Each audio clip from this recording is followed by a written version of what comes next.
नमस्कार। ये है कहानियों का अद्भुत संसार किस्सा कहानी। किस्सा कहानी में मैं हूँ भारती कुमारी और आप सबको आजकल मैं सुना रही हूँ केशव प्रसाद मिश्र का लिखा हुआ उपन्यास कोहबर की शर्त। ये कोहबर की शर्त का चौथा भाग है और पिछले भाग में जो आपने सुना उसमें ये था कि ओंकार और रूपा की शादी हो गई है। चंदन और गुंजा के बीच में हल्का छेड़छाड़ होती है।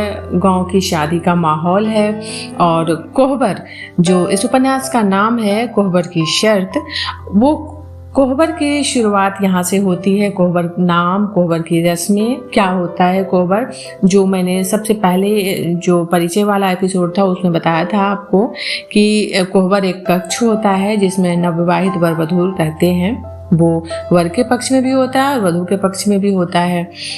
उस पे शुभ चीज़ें उकेरी जाती हैं, जैसे बांस, कछुआ, मछली। उस पे रामचरितमानस की कुछ पंक्तियाँ लिखी जाती है शुभ आशीष यही हमारी, अचल रहे अहिबात तुम्हारी, जब लगी गंग जमुना की धारा, चल रहे अहिबात तुम्हारा। तो ऐसी पंक्तियाँ, शुभ चीज़ें सारे उकेरी जाती हैं और उस कक्ष में उस पेंटिंग की जाती है या फिर आज के तारीख में लोग कपड़े पे लिखवाते हैं। तो ये होता है कोहबर और यहाँ से कोहबर की रस्में शुरू होती है। विवाह संपन्न हो जाता है। पिछले एपिसोड में हम इतना सुन चुके हैं कि उन दोनों का विवाह संपन्न हो जाता है। अब आज आगे से। दूसरे दिन भोर में आंगन के वातावरण में एक अजीब सी थकन और उदासी छा गई थी। रात भर के जागरण और मेहनत से घर के लोगों की आंखों में कड़वाहट भर गई थी। जिसको जहां जगह मिली वहीं ढरक गया था। मड़वे से हटकर आंगन में ही खुले आकाश के नीचे एक खाट पर ओंकार और चंदन सो रहे थे। कोहबर के द्वार पर गुंजा भी उठंग गई थी। भिनसार होते होते, भिनसार का मतलब होता है सुबह, सबसे पहले गुंजा की माँ जगी। उसने रूपा को जगाया और उसका हाथ मुंह धुलाकर तैयार कराया। गुंजा आहट से ही जग गई। शांत सोए घर में धीरे धीरे जान आने लगी। बाहर से वैद्य जी आकर बोले, दिल निकलने के घड़ी भर के भीतर ही विदाई की साइत है। विदाई की साइत मतलब विदाई का शुभ मुहूर्त है। तो क्या करूं? गुंजा की माँ झनक कर बोली, रूपा को तैयार करो। डाल के गहने एक बार अपने से सहेज कर ताला बंद कर चाबी रूपा को सौंप दो। गुंजा से कह दो पाहुन को जगा दे। साइत के भीतर भीतर ही मड़वा हो जाना चाहिए। और वैद्य जी बाहर निकल गए। बहन को ठीक करके गुंजा ने ओंकार को जगाया।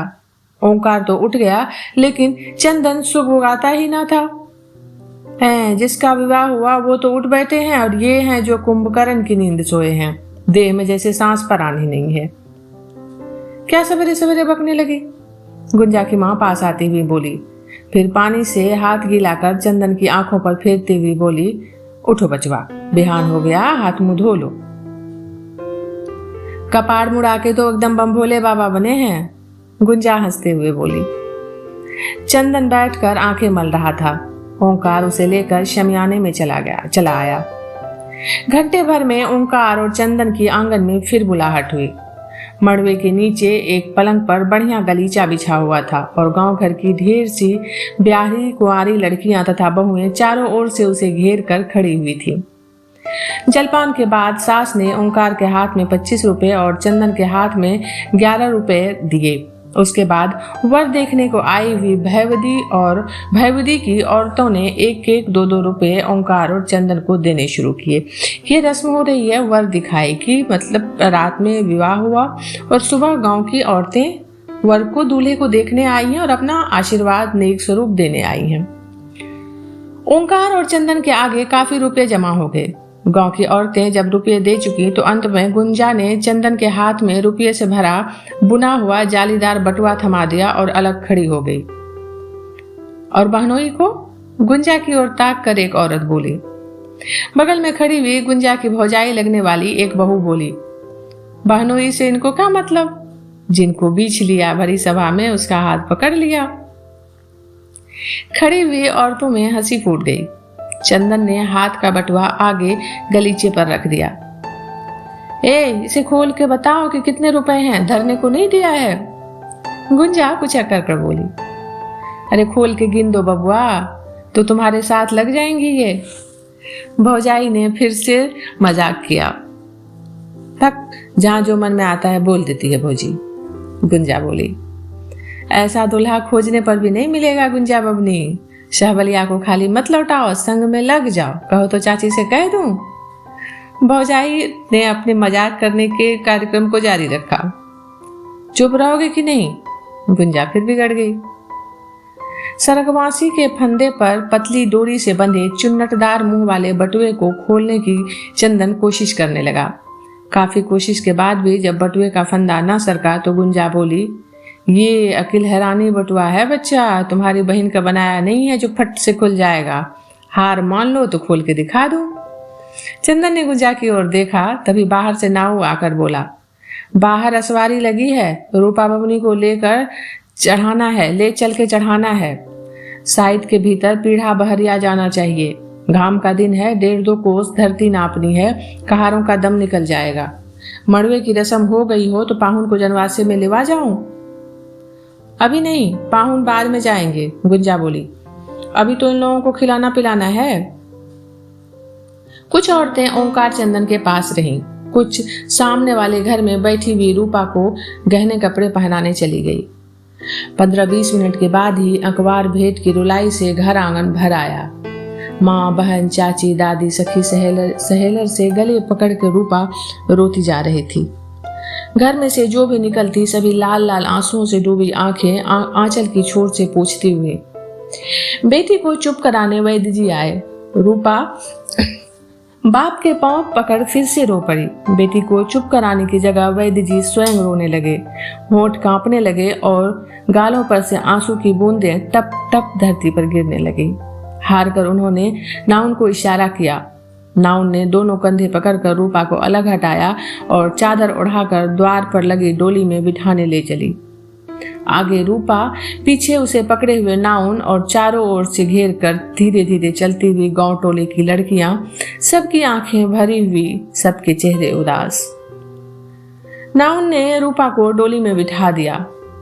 आगे सिन्होरा और फूल की थाली में दही, अक्षत, गुड़, पान आदि रख दिया। कहारों ने डोली उठा ली।